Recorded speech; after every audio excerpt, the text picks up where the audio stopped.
promozioa oso importantea, adibidez, hori Amerikanoentzako, da, zure burua saltzea da ze ona, euskera, eta da hor.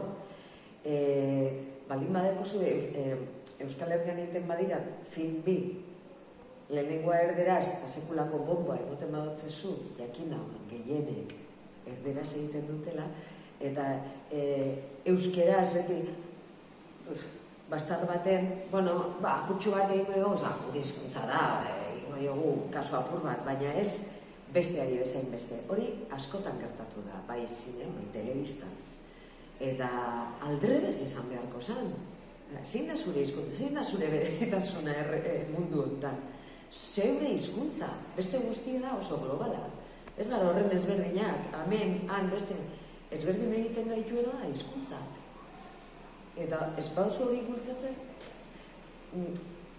ez dakit, birplanteamendu bat egon beharko zen, hausnarketa sakon bat, eta helburu epeluzera, helburuak garatzeko eta bermatzeko euskararen presentzia munduan eta etorkizunean.